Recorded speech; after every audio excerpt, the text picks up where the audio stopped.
समग्र कृषि सूचना विभाग अन्नपूर्णा एग्री स्पेस में स्वागतम सुस्वागतम।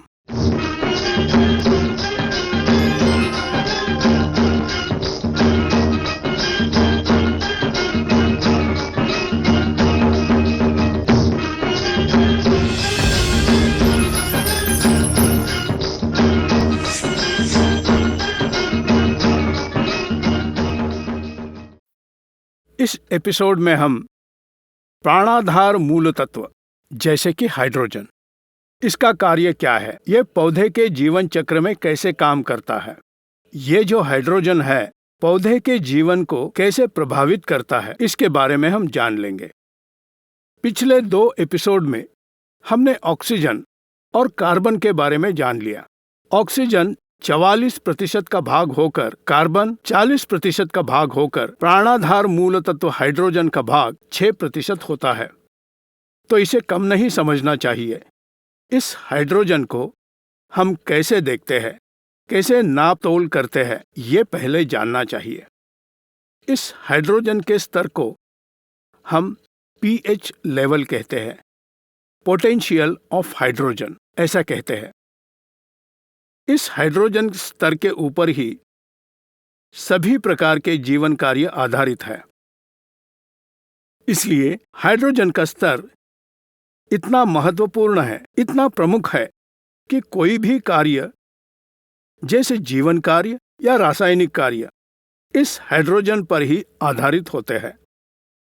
हर कार्य में भी हाइड्रोजन स्तर को जांचने के बाद ही रासायनिक कार्य शुरू करते हैं। प्रयोगशाला में भी हम बैक्टीरिया को या शिलींध्र, इन सभी को निर्माण करने वाले माध्यम को इस्तेमाल करने से पहले उसका pH जांच करते हैं।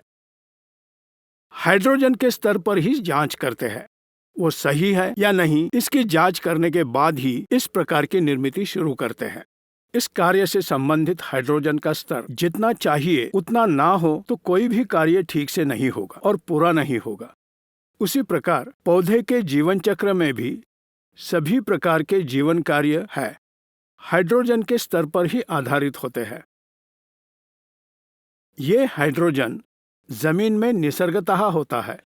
वो पानी से हो सकता है या हवा से हो सकता है, कैसे भी हो, हमारे जमीन में निसर्गतः यह हाइड्रोजन होता है। इस हाइड्रोजन के स्तर को 1 से 14 तक नापते हैं। मतलब हाइड्रोजन का प्रमाण 0 से 14 तक होता है। किसी भी जीवन कार्य सही होना है तो हाइड्रोजन का स्तर pH लेवल 7 रहना चाहिए, नहीं तो 6.5 से 7.5 के बीच होना चाहिए। ऐसा हो तो कोई भी जीवन कार्य अच्छा हो पाएगा।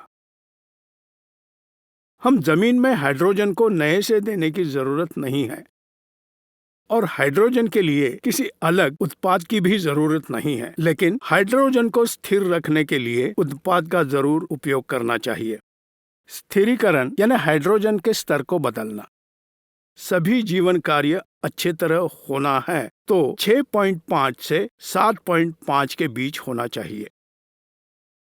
हमारी जमीन में 7.5 से ज्यादा स्तर हो तो इस जमीन को क्षारीय जमीन कहते हैं, उसे अल्कलाइन सॉइल कहते हैं।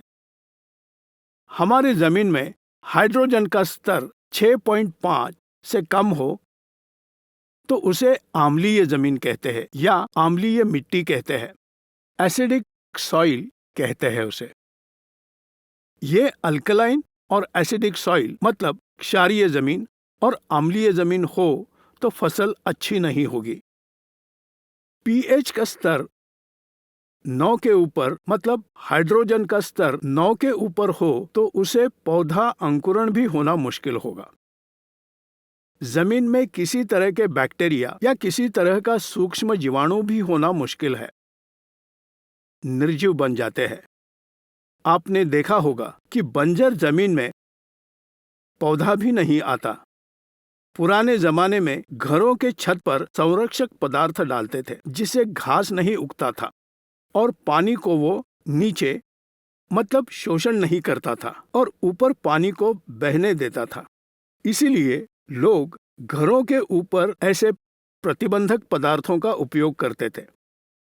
मतलब उस पदार्थ जैसा पीएच का स्तर हमारे जमीन में नहीं होना चाहिए, इस प्रकार से 6.5 से कम हो तो इन क्षारीय जमीन में पौधा जिंदा नहीं रह पाएगा।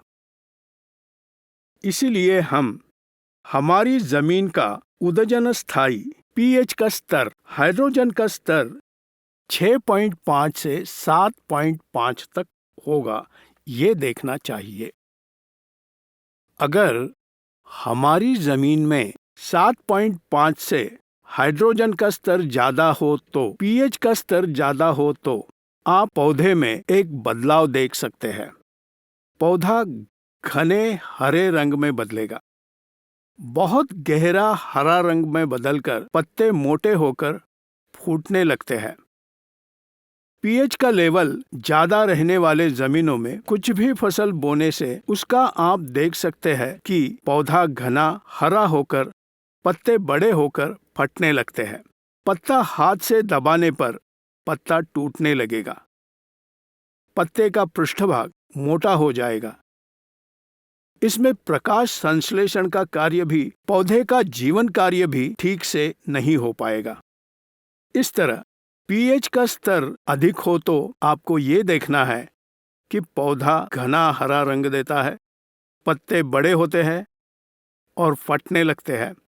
पत्तों को मोल्ड और फोल्ड करने से पत्ते फटने लगते हैं। अगर पीएच का स्तर 6.5 से कम हो तो पीले रंग के पत्ते हो जाते हैं। मतलब पीले रंग में बदलकर पत्ते बहुत पतले हो जाते हैं और कुछ भी हरापन नहीं रहता। मतलब आहार निर्माण नहीं होता क्योंकि प्रकाश संश्लेषण ठीक से नहीं होता। आपने ये गौर किया होगा कि हमारी जमीन में कहीं गड्ढा होने पर पानी रुकता है। बारिश पूरी तरह से रुकने पर बारिश का पानी वहां के पौधे पीले रंग में बदलते हैं। इसका कारण ये है कि बारिश के पानी का पीएच का स्तर साधारणतः 5 होना चाहिए, लेकिन अब की बारिश में से अभी के पर्यावरण में कालुष्य के वजह से अब बरसने वाले बारिश के पानी का पीएच स्तर 3.8 होता है। 3.8 से 4 या 4.2 तक होता है। इसलिए हम कहते हैं आम्लीय वर्षा हो रही है या एसिडिक रेन बोलते हैं। आम्लीय बारिश हो रही है ऐसा बोलते हैं। मतलब इतने कम पीएच स्तर की बारिश का पानी स्थिर हुआ तो पौधा जल्दी ही 3-4 दिनों में ही पीला पड़ने लगता है। इसका कारण पानी ज्यादा होना नहीं है, तो यहाँ पर पीएच कम होकर, पूरी तरह से कम होकर पीएच का स्तर गिरकर किसी तरह से प्रकाश संश्लेषण नहीं होगा। इस वजह से पौधे से हरापन हट जाएगा और पीलापन छाकर आखिर में पौधा सूख जाएगा। गौर करना चाहिए हमको। इसलिए बारिश का पानी कहीं पर भी नहीं रुकने से कुछ भी समस्या नहीं होगी। मतलब ये पानी बह जाएगा और पीएच स्तर कम नहीं होगा। हम ये सोचते हैं कि पानी ज्यादा होकर पौधा मर गया, लेकिन नहीं, बारिश के पानी का पीएच बहुत कम होता है। पानी रोक लिया तो पौधे की प्रकाश संश्लेषण की प्रक्रिया नहीं होगी, पत्ते हरे नहीं होंगे। इसकी वजह से पीलापन छाकर उसके बाद कमजोर होकर पत्ते मर जाते हैं। देखिए ये हाइड्रोजन कितना समस्यापूर्ण है। अगर ठीक से ना हो तो कितनी समस्याएं ले आएगी। ज्यादा हो तो भी समस्या और कम हो तो भी। इसलिए हमारे जमीन में हाइड्रोजन का स्तर 6.5 से 7.5 होना चाहिए। इसके लिए हम लोग पहले ये करते थे, जिप्सम को जमीन पर छिड़क कर, जुताई करके, पानी डालकर, घुल मिलाकर, जुताई करके, पानी के ऊपरी हिस्से को निकालकर, फिर से जिप्सम डालकर, फिर से मिलाकर, फिर से ऊपर का पानी निकालकर, इस तरह करते थे लोग पीएच के स्तर को कम। लेकिन ये करना बहुत मुश्किल है, इसीलिए हमने करना छोड़ दिया है। लेकिन कैसे? इस हाइड्रोजन स्तर को स्थिर कैसे करें? पीएच के स्तर को कैसे न्यूट्रलाइज करें? हमारी खेत जमीन में उसके लिए सिर्फ एक उपाय है, और वो है हमारी जमीन में पीएच स्तर को स्थिर रखने वाला दुनिया में सिर्फ एक ही उत्पाद है, वो है कोकोली। कोकोली कहने वाला ये फर्टिलाइजर जमीन के हाइड्रोजन को स्थिर रखता है। हमारी जमीन का हाइड्रोजन का स्तर 7.5 से अधिक हो तो भी, 6.5 से हो तो भी स्थिर रखकर 7 पर ले आता है। उतना अच्छा, शक्तिशाली और अद्भुत फर्टिलाइजर उर्वरक दुनिया में इससे पहले नहीं था। इसे चीनी ऑर्गेनाइजेशन ने तैयार किया है, शामडॉन कोकोली फर्टिलाइजर। ये संस्था ने इसे बनाया है। ये कैसे काम करता है, हाइड्रोजन को कैसे स्थिर रखता है, ये जानने से पहले इसके पीछे एक कहानी है, उसे जान लेंगे। क्योंकि हर प्रकार के मूल तत्व हमारे जमीन में मिलने पर भी हाइड्रोजन का स्तर स्थिर ना हो तो किसी तरह का जीवन कार्य, वो जमीन में हो या पौधे में हो, इसी तरह का जीवन कार्य ठीक से नहीं होगा और पूरा नहीं होगा। तब हमें बड़ा नुकसान होगा। इसलिए हमें हमारे जमीन में इस हाइड्रोजन को स्थिर रखने के लिए जो भी करना है वो करना चाहिए। जिप्सम से करने का कार्य बहुत ही मुश्किल है। पूरी तरह से इसे पानी से जमीन को भिगोने का काम कर नहीं सकते। जमीन समतल नहीं होती। पानी डालकर, जिप्सम डालकर, घुल मिलाकर पानी निकालना चाहिए, लेकिन बहुत आसानी से और जल्दी से जमीन के पीएच के स्तर को स्थिर करने वाला सिर्फ एक ही उत्पाद उपलब्ध है, वो है प्रतिभा बायोटेक का कोकोली। ये कोकोली तैयार होने की भी एक छोटी कहानी है। वो ये है कि शानडोंग कोकोली फर्टिलाइजर में काम करने वाले वैज्ञानिक के बचपन में पढ़ाई के समय उसके पिताजी बीमार हुए। तब खेती की जिम्मेदारी उस पर और उसके बूढ़े दादी पर आ गई। पढ़ते पढ़ते वो खेती भी करता था, वो भी हमारी तरह कई प्रकार के रासायनिक उर्वरक इस्तेमाल करके। इन्हें बदलने के बाद भी परिणाम नहीं मिलता था, नुकसान ही होता था। साधारण से चाइनीज घोंघों का आहार करते हैं। घोंघों का आहार बहुत कीमती है। एक दिन ऐसा हुआ कि ये किसान बाजार से लाए हुए घोंघों को एक बीकर, मतलब एक बर्तन में पानी डालकर उसमें उसने डाल दिया। दूसरे दिन किसी कारण वो घोंघे मर गए। मरे हुए घोंघे ना खाकर, उन्हें कहीं दूसरी जगह ना फेंककर, आंगन में होने वाला एक पौधा, एक पेड़, मतलब एक फूलझाड़ के नीचे खोदकर उसमें डालकर ऊपर मिट्टी ढकेल दी।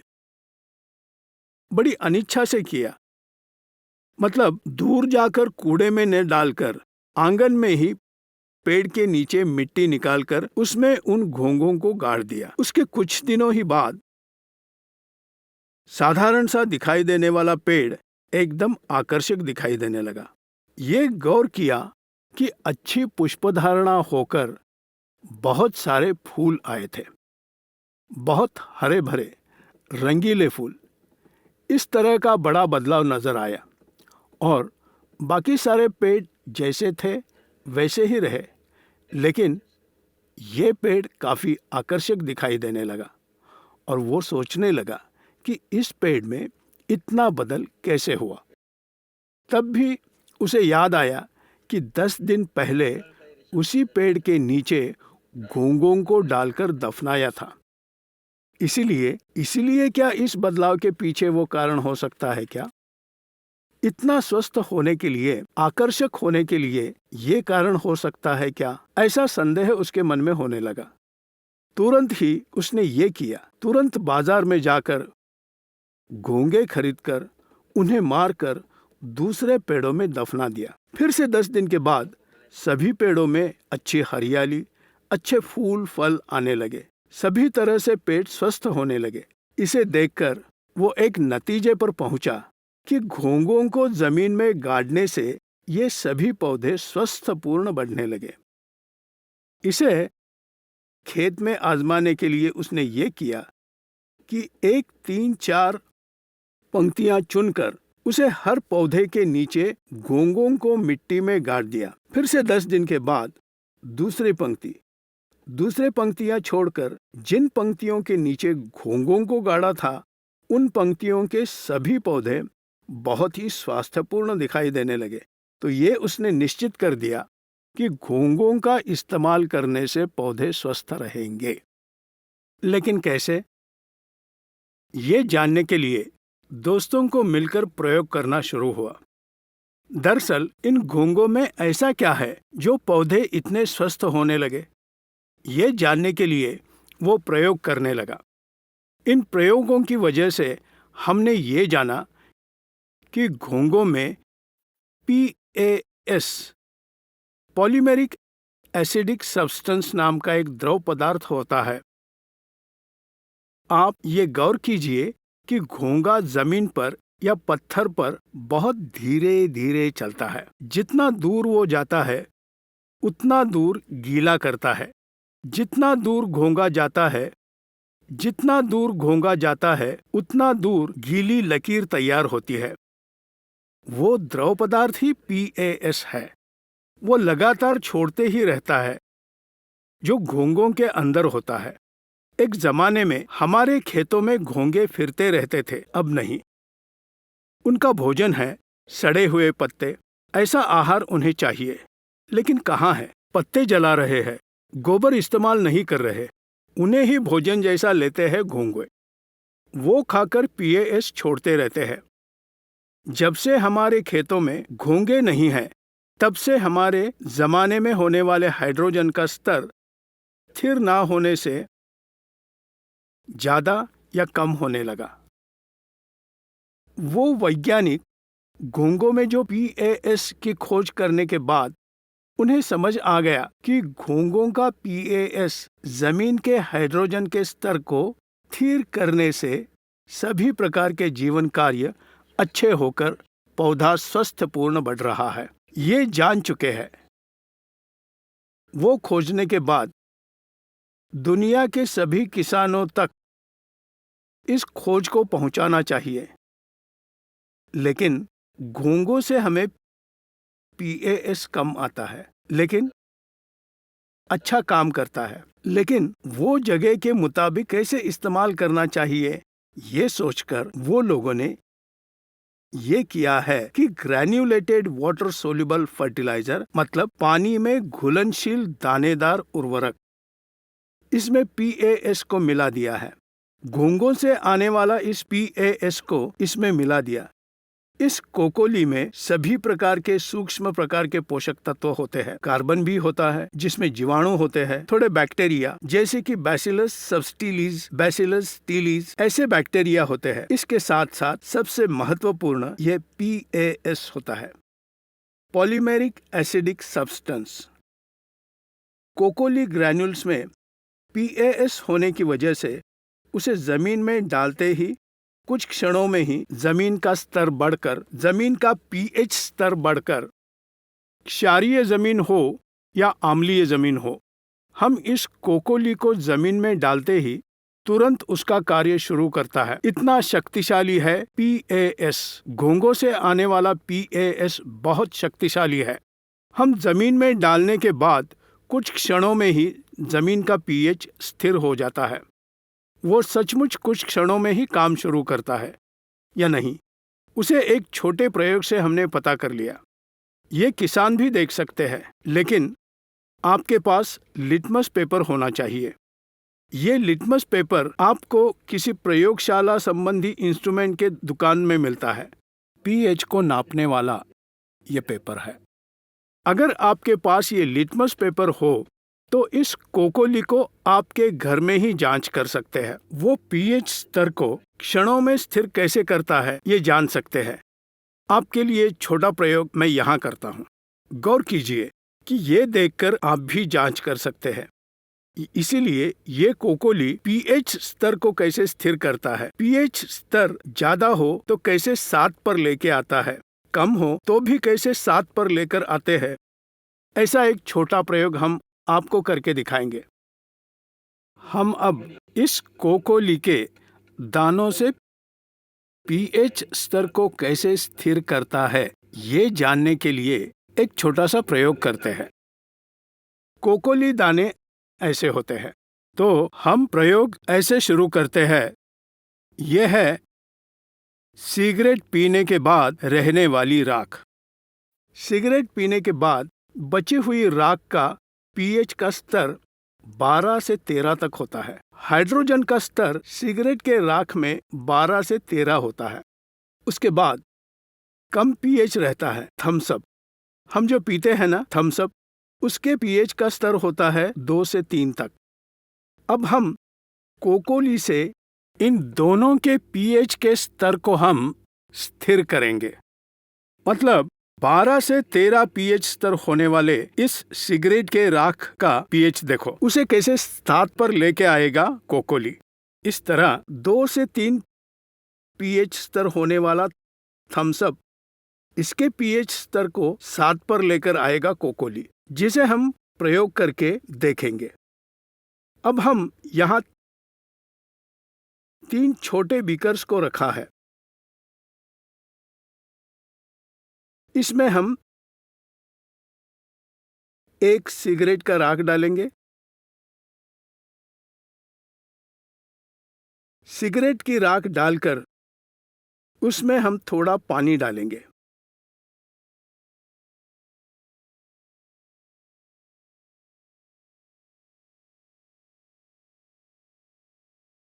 उसके बाद एक बीकर में थम्स अप डालेंगे।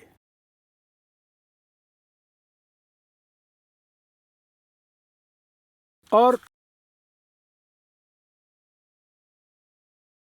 तीसरे बीकर में कोकोली के 4 या 5 दाने डालेंगे। इसमें भी यानी कोकोली के दानों को भी पानी मिलाएंगे।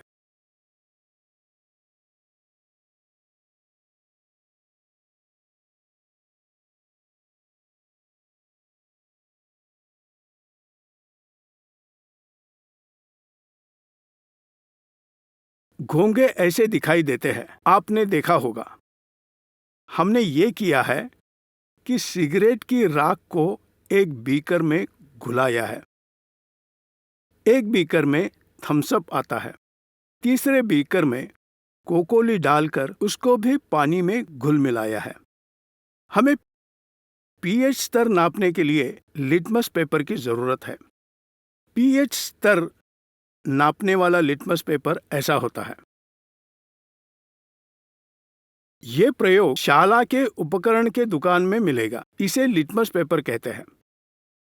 पीएच स्तर को नापने के लिए संख्या होती है 1 से 14 तक। हर एक नंबर को अलग रंग होता है। मतलब इस लिटमस पेपर को किसी द्रव में डुबाने से, इस लिटमस पेपर किसी द्रव में मिलाने से इसका रंग बदलता है। पीएच स्तर 7 हो तो रंग नहीं बदलता। उससे कम या ज्यादा हो तो ऐसे रंग बदलते हैं। यहाँ देखिए, घने लाल रंग से लेकर हल्के लाल रंग, उसके बाद नारंगी रंग, इस तरह हरे में घने हरे रंग से हल्के हरे रंग, आखिर में काला रंग होता है। मतलब 1 से 14 तक विभिन्न रंग होते हैं इसमें। इस लिटमस पेपर को हम किस द्रव में डुबाते हैं, उसका बदला हुआ रंग जिस नंबर का होता है वही उसका पीएच का स्तर होता है। मतलब कुछ द्रव में डुबाने से अगर घना लाल रंग आया तो उसका पीएच स्तर 1 होता है। अगर उसका रंग द्रव में डुबाने के बाद काले में बदला तो उसका पीएच का स्तर 14 होता है। कलर बदला नहीं तो उसका पीएच 7 होगा।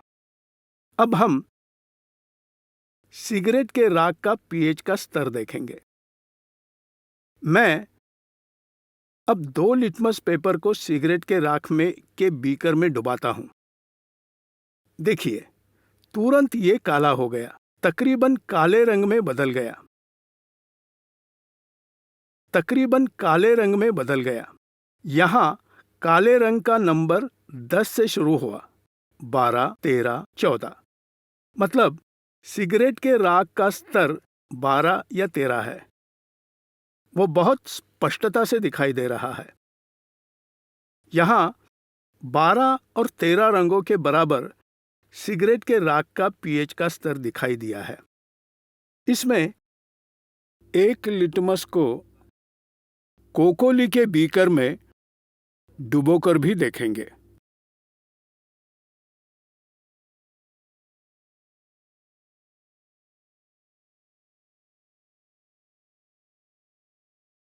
ये देखिए, तुरंत ही काला से पीला हो गया वो।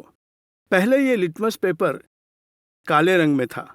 हमने जब उसे कोकोली के बीकर में डाला तो वो फिर से पीला हो गया है।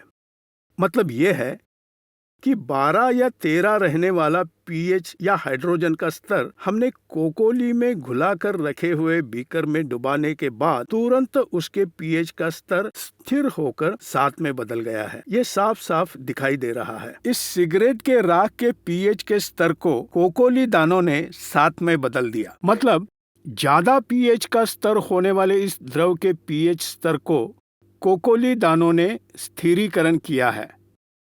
ये सब कुछ क्षणों में ही हो गया। उसके बाद हम थम्सअप की जांच करेंगे। जैसे पहले किया है वैसे ही हम 2 लिटमस पेपर को लेकर थम्सअप के बीकर में डुबोएंगे।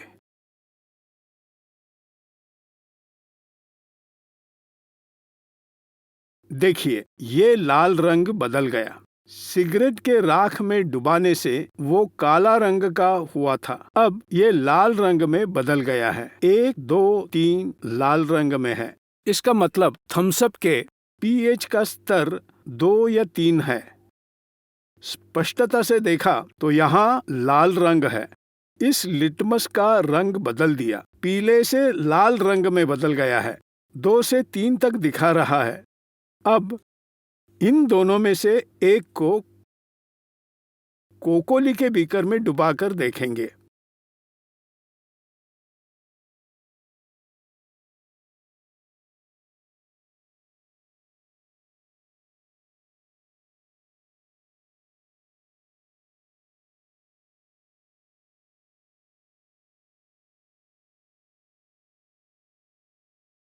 ये देखिए, लाल रंग अब पीले में बदल गया।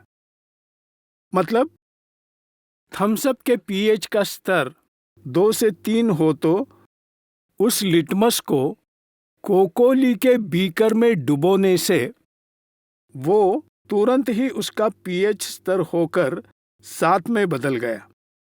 मतलब पीएच का स्तर कम हो तो भी उसे भी कोकोली दानों ने, ग्रैन्यूल्स ने उसे न्यूट्रलाइज कर दिया। मतलब पीएच का स्तर ज्यादा हो कम हो तो भी इन दोनों को पीएच स्तर को कोकोली ग्रैन्यूल्स स्थिरीकरण करेंगे। और एक प्रयोग करेंगे। अब हम इस सिगरेट के राख के पानी को कोकोली के बीकर में डालेंगे, सीधे सीधे डाल देंगे। अब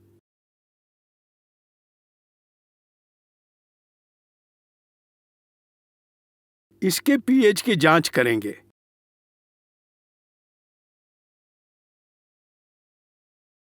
इसके पहले सिगरेट के बीकर में डुबाने से लिटमस काला हुआ था। इसी सिगरेट के पानी को कोकोली के बीकर में डालने से बाद उसका स्थिरीकरण होकर लिटमस का रंग बदला नहीं। मतलब सिगरेट के पानी के पीएच को इन कोकोली ग्रैन्यूल्स ने स्थिरीकरण कर दिया।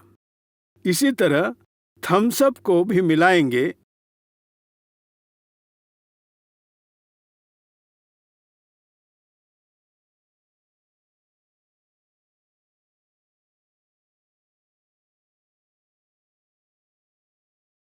ज्यादा पीएच वाले सिगरेट के राख का पानी डाला है, इसमें कम पीएच वाले थम्स अप को भी इसी कोकोली के पानी में डाला है। अब इसका पीएच देखेंगे। देखिए, रंग बदला नहीं, वैसे ही पीले रंग का है, मतलब दोनों का एक ही बार स्थिरीकरण हो गया है। ज्यादा पीएच के सिगरेट की राख को कम पीएच वाले थम्स अप को इन दोनों के पीएच स्तर को स्थिरीकरण कर दिया। मतलब 12 या 13 पीएच होने वाले सिगरेट के पानी को और 2 या 3 पीएच होने वाले थम्स अप को, दोनों को एक ही समय इस कोकोली ने स्थिरीकरण किया है। इतना अद्भुत उत्पादन दुनिया में दूसरा नहीं है। यहाँ केवल प्रतिभा बायोटेक द्वारा आपूर्ति हो रही है। इसलिए आप हर किसान को उसकी जमीन के पीएच स्तर को बदलने के लिए प्रतिभा बायोटेक का कोकोली ब्रांड का उर्वरक इस्तेमाल करना चाहिए। प्रतिभा बायोटेक का कोकोली ब्रांड उर्वरक जमीन के पीएच स्तर को स्थिरीकरण करने के अलावा उसमें नाइट्रोजन होता है, पोटैश होता है, सभी प्रकार के सूक्ष्म धातु होते हैं, कैल्शियम, मैग्नीशियम, सल्फर होता है। ये सभी सेंद्रीय रूप में रहते हैं। उतना ही नहीं, कार्बन की मात्रा बढ़ाने वाला पेल्विक एसिड और पौधों में रोग निरोधक शक्ति बढ़ाने के लिए 2 प्रकार के bacteria, bacillus subtilis, bacillus series, ये 2 प्रकार के बैक्टीरिया होते हैं। जड़ व्यवस्था की वृद्धि के लिए ग्रोथ प्रमोटर्स भी इसमें रहते हैं। तो सभी प्रकार के लाभ इस कोकोली ब्रांड के उर्वरक में होते हैं। इसमें मुख्य रूप से घोंघों में होने वाला PAS नाम का द्रव पदार्थ होता है। पॉलीमेरिक एसिडिक सब्सटेंस नाम का द्रव पदार्थ होता है। इसलिए इस कोकोली ब्रांड उर्वरक थोड़ा सा महंगा है, लेकिन उसका काम अद्भुत है। आप इसे खरीदने के वक्त इसके दाम को DAP, पोटैश, यूरिया के साथ तुलना ना करें। ये कोई साधारण उर्वरक नहीं है। ये एक अद्भुत और अत्यंत शक्तिशाली उर्वरक है। अभी थोड़ी देर पहले ही देखा है कि जैसे कुछ ही क्षणों में पीएच के स्तर को कैसे स्थिरीकरण किया है। इतना ही नहीं, इसमें हर प्रकार के पोषक तत्व होते हैं। इतने सारे गुणों वाले कोकोली का आप इस्तेमाल करने से हमारे जमीन के हाइड्रोजन स्तर, पीएच स्तर स्थिरीकरण हो जाएगा। ये क्षारीय जमीन हो या अम्लीय जमीन, तो भी इन दोनों का पीएच स्तर का स्थिरीकरण करेगा।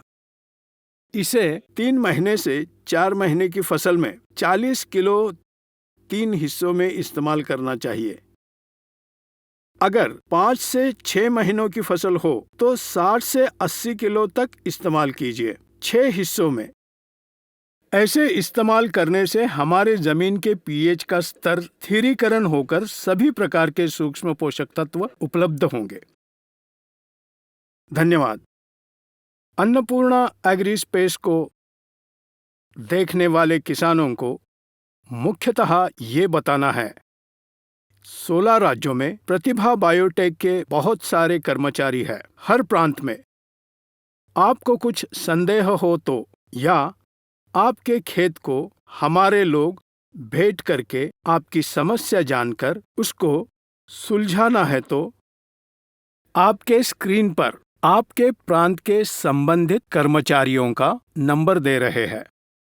कौन से जिले का कौन मैनेजर है, उनका संपर्क स्क्रीन पर दे रहे हैं। उनसे संपर्क करके वो सीधे आपके खेत को भेंट देकर आपकी समस्या क्या है, उसका उपाय क्या है, इसकी पूरी जानकारी आपको दे देंगे। हमारे दर्शकों को विनती, अन्नपूर्णा एग्री स्पेस को सब्सक्राइब कीजिए। बाजू वाले बेल आइकॉन को दबाने से नोटिफिकेशंस आ जाएंगे। दूसरे किसानों को भी शेयर कीजिए।